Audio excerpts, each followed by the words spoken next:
atender antes que nada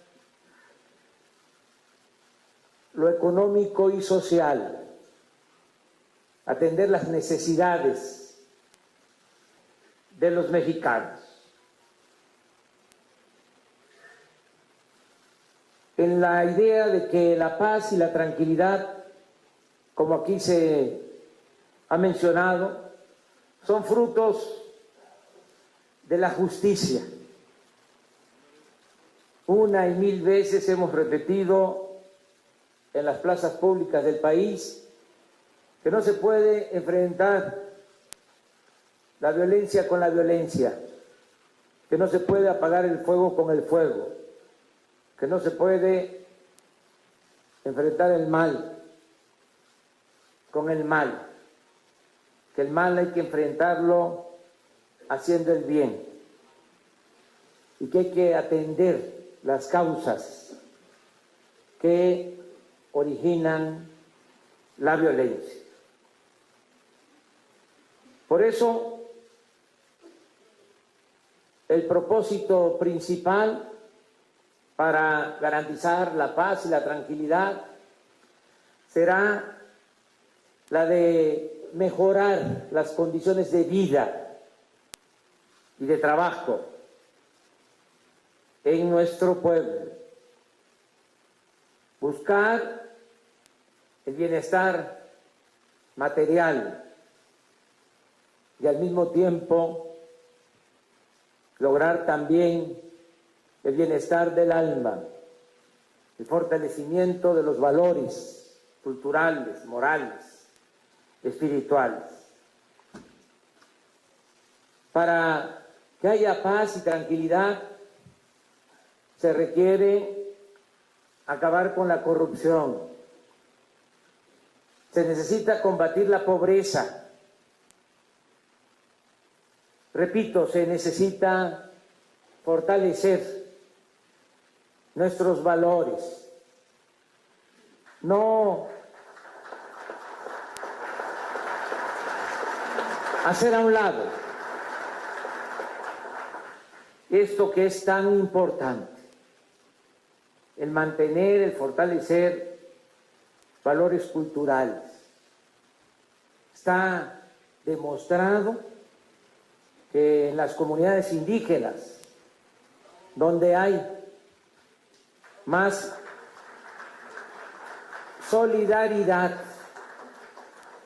donde hay más fraternidad, donde se lleva a la práctica la ayuda mutua, el tequio, donde se mantienen las tradiciones, las costumbres, las culturas, es donde menos delincuencia existe en el país. Donde hay más delincuencia, donde se rompe el tejido social, donde se afectan los valores, donde se da más desintegración familiar, porque también debemos de tomar en consideración que la integración de la familia es fundamental, sobre todo en lo que significa la familia mexicana. En otras partes, con mucho respeto lo digo, van creciendo los hijos, ya quieren los padres que se vayan de la casa, que aguaquen el ala. Aquí nosotros tenemos otras costumbres. Hay en la familia mexicana mucha solidaridad. No queremos que los hijos se vayan de la casa. Por eso a veces hasta se les pasa la mano. Pero esos son valores. Le va mal a un miembro de la familia en México y acuden en su apoyo otros familiares. La familia en México es la mejor institución de seguridad social que existe en nuestro país. Todo eso lo tenemos que tomar en cuenta. Una idea equivocada de la izquierda de dejar el asunto de la familia a la derecha.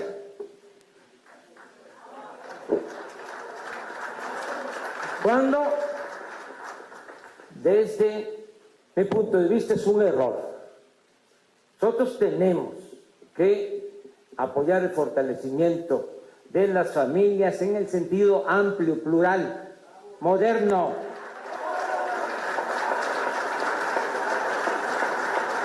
Y ocuparnos también de la colectividad, de la comunidad, de lo social, pero no abandonar la importancia que tienen las familias.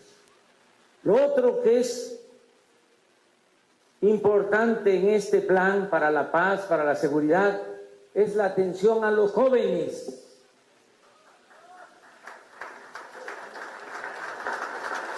Le hemos dado la espalda a los jóvenes. Lo único que se ha hecho en los últimos tiempos es etiquetarlos, llamarles ninis, que ni estudian ni trabajan, como si ellos fuesen los culpables, sin darles opciones, sin darles alternativas. Ahora, como parte de este plan para la paz y para la seguridad, entre otras cosas, porque lo esencial es el humanismo, la justicia, pero ahora se va a atender a los jóvenes, se va a garantizar a los jóvenes el derecho a la educación y el derecho al trabajo. No va a quedar un joven sin oportunidades de estudio y de trabajo. Está por presentarse el presupuesto para el año próximo, el programa que va a recibir más recursos, alrededor de 100,000 millones de pesos, es el programa de jóvenes construyendo el futuro,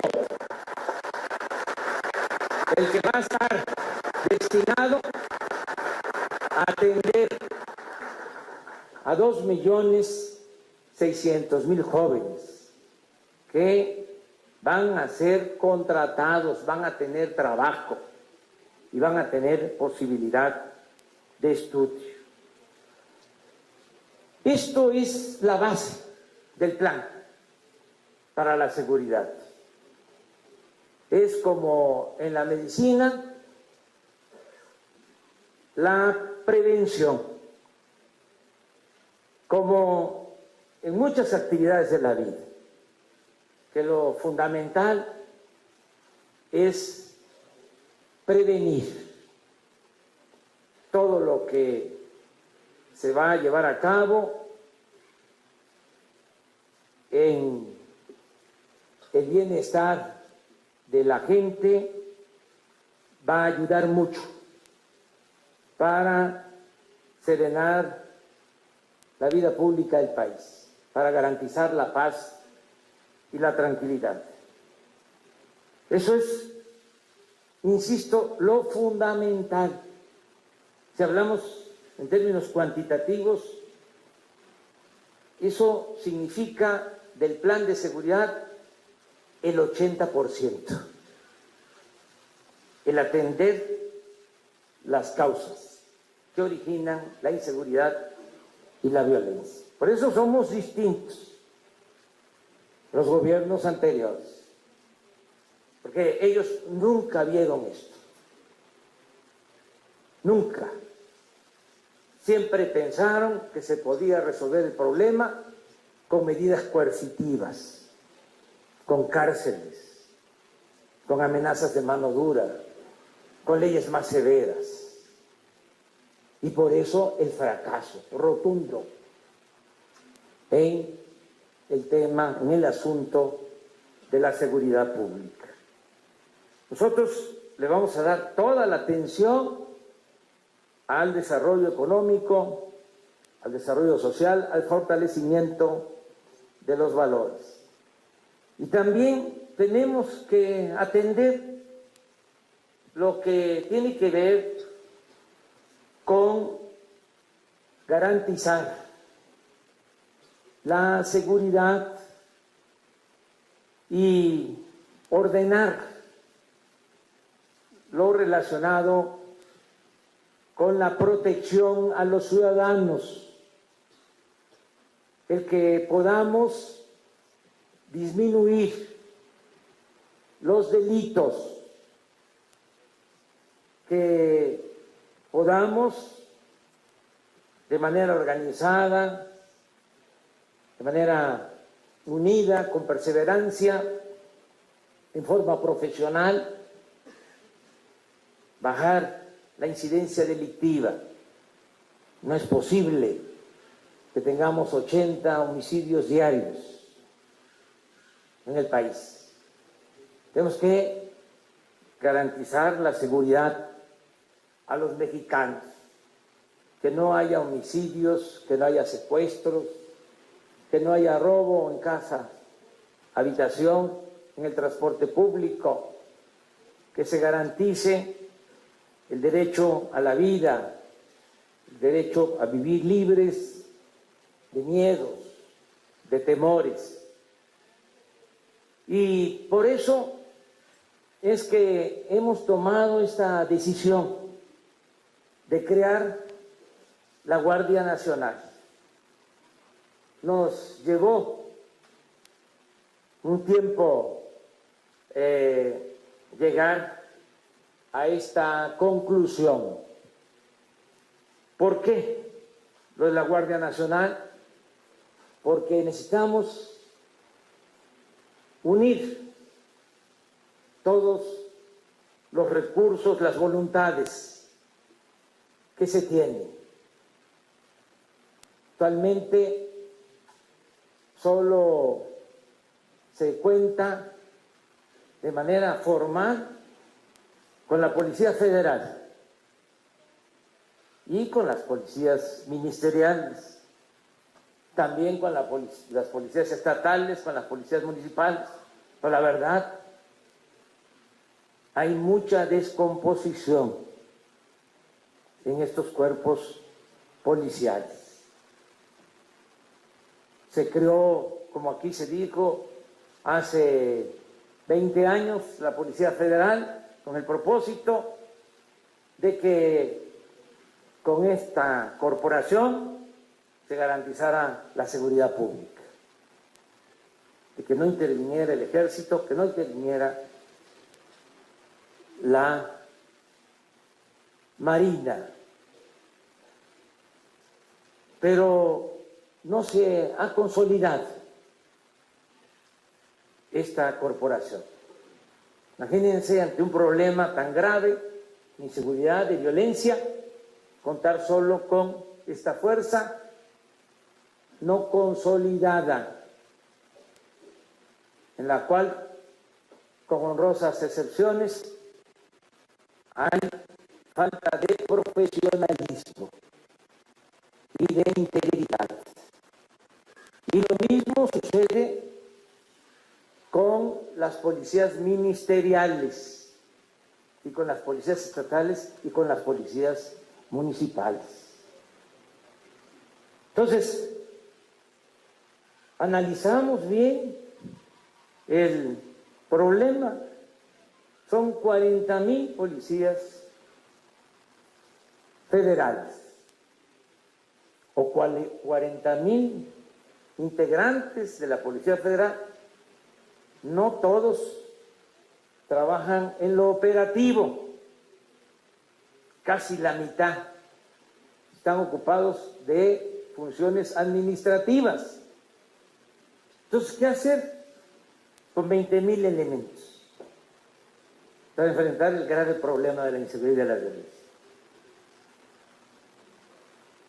Por otro lado, teníamos la opción de buscar el apoyo, el respaldo de las Fuerzas Armadas. Eran dos opciones. Al final de cuentas, la política siempre es optar entre inconvenientes. Y tiene uno que tomar decisiones. ¿Y qué decidimos? Pues apoyarnos en las Fuerzas Armadas y buscar la unidad y conformar esta Guardia Nacional integrando a la Policía Militar, a la Policía Naval y a la Policía Federal en una sola corporación, en la Guardia Nacional. Esa fue la decisión que tomamos.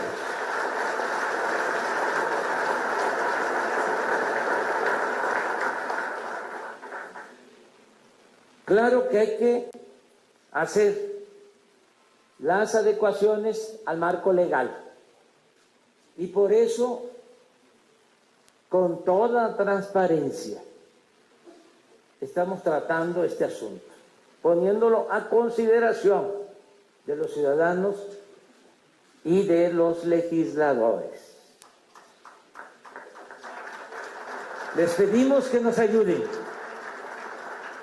porque hay que hacer una reforma constitucional.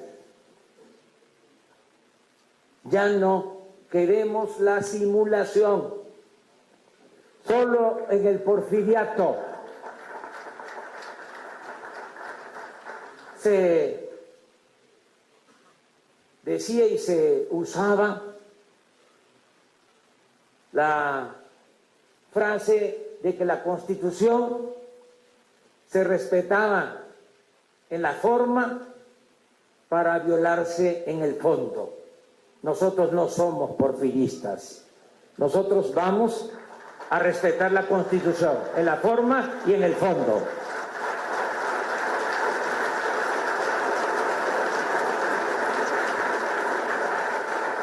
Vamos al debate sobre este tema, a que se discuta. La propuesta nuestra es la creación de la Guardia Nacional. Como siempre, se tiene como referentes a otros países. Aprovecho para decir que lo que estamos proponiendo tiene dos antecedentes. Primero, que ya existe el concepto de Guardia Nacional en la Constitución desde hace mucho tiempo, desde la Constitución de 1857. Es más, la Guardia Nacional se integró y actuó cuando los mexicanos, nuestros antepasados, defendieron a la patria en 1847 y 48 con la intervención estadounidense. Actuó la Guardia Nacional. Luego también en el movimiento contra la intervención francesa intervino la Guardia Nacional y se ha mantenido. Se volvió a establecer en la Constitución del 17 y es vigente el concepto, la Constitución que nos rige, la Constitución del 17 vigente. Ya existe el concepto. Y además, y ese es el otro antecedente, existe una guardia con estas características en otros países, con la característica específica de que está a cargo de las Fuerzas Armadas. Es el caso de la Guardia Civil Española, que depende de las Fuerzas Armadas del gobierno español. Y es el caso también de la Gendarmería en Francia, que depende de las Fuerzas Armadas de ese país. Esto es lo que nosotros estamos proponiendo para complementar mejor la propuesta. Añado que vamos a organizarnos como aquí se ha dicho. Vamos a tener idealmente 266 coordinaciones territoriales. Vamos a empezar con 150 coordinaciones, porque no tenemos todos los elementos que se requieren. Necesitamos un promedio de 500 elementos por coordinación. En total vamos a requerir de 120 a 150,000 efectivos para las 266 coordinaciones. Y ahora la suma de la Policía Militar, la Policía Naval, la Policía Federal, no nos alcanza para eso. Por eso... Bueno, escuchábamos la palabra